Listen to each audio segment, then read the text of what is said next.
Hi, my name's Holly and I'm a printmaker and mixed media artist from Hertfordshire in the UK. Welcome to my YouTube channel. I thought today I would share some of my favourite plants to print with on my gel plate. So let's get started. Today I'm going to talk you through some different plants that I use to print to do gel printing with and why.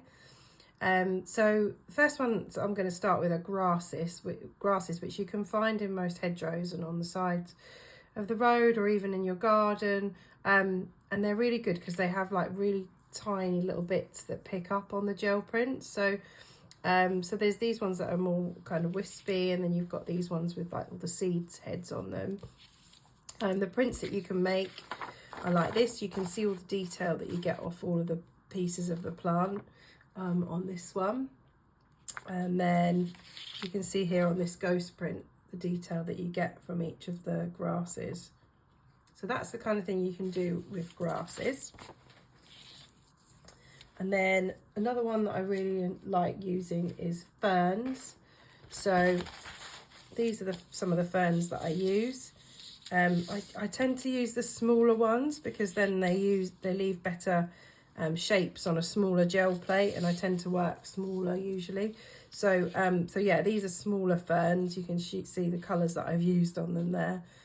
And then the prints that I get from them, this is there are other plants on this one as well, but this shows you some of the different shapes that you can get with ferns. These are ghost prints.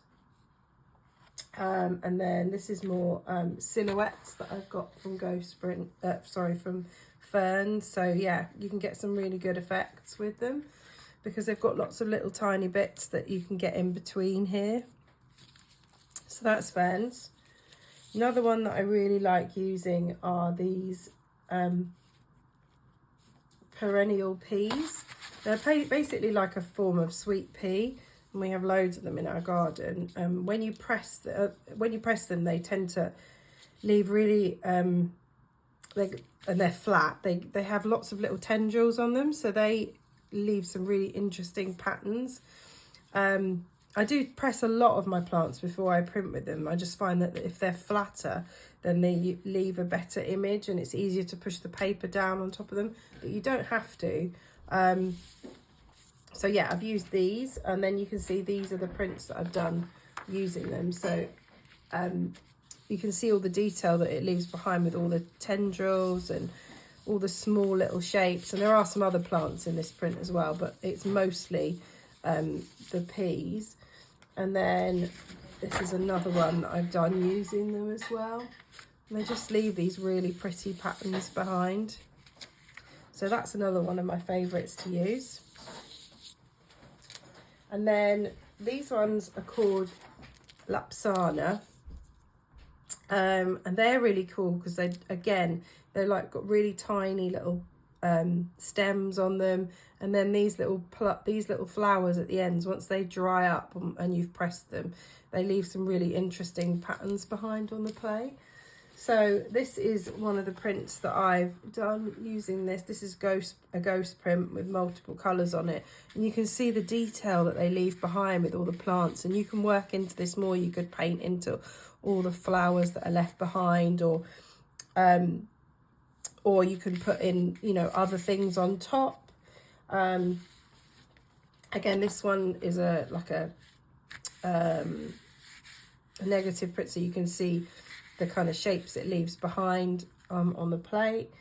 And then this one's probably more of a detailed one. But again, you can see how much detail is left behind. And these are prints that I haven't worked into, but I do sometimes paint on top of these, or like print on top, or I lino print on top. So yeah, there's so many different things that you can do with them. So that's those ones. And then another couple that I like to use are these two. So you've got mouse ear crest, which is these ones, which I really love the name. But yeah, it's called mouse ear crest, and again, it's got really beautiful detail on it, and all these little tendrils and leaves and bits, and they just leave some really interesting patterns behind. This one is a forget-me-not. Some of the little flower heads have fallen off over time because I do tend to use these over and over. But yeah, again, really lovely patterns on them when you're printing with them. So they're another great one to use.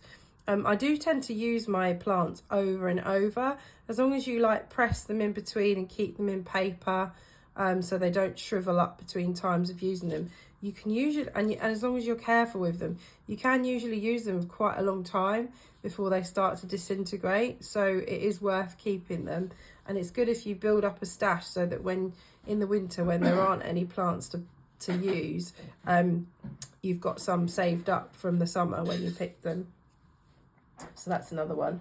And then using those two, you get these really interesting effects.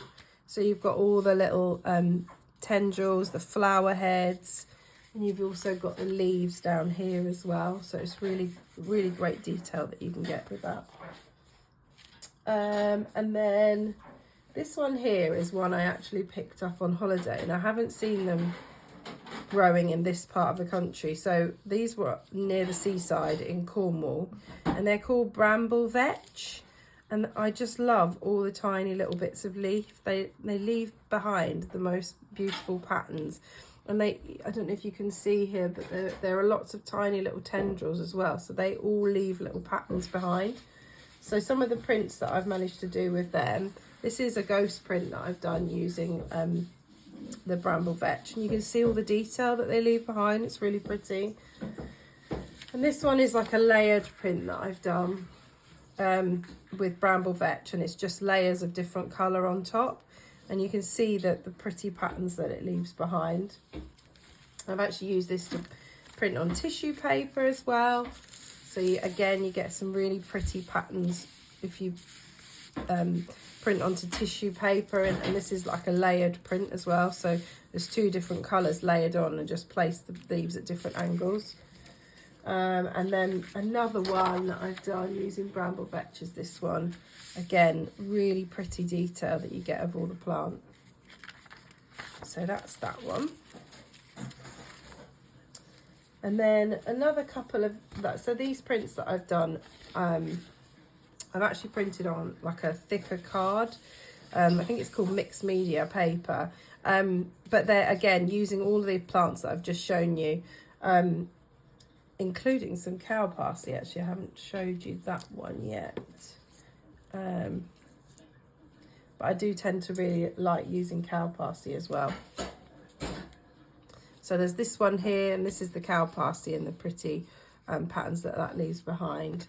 And on here you can see a really nice image of the sweet pea plant. You see the like really pretty patterns that the leaves leave behind, and all the tendrils. There's so much detail.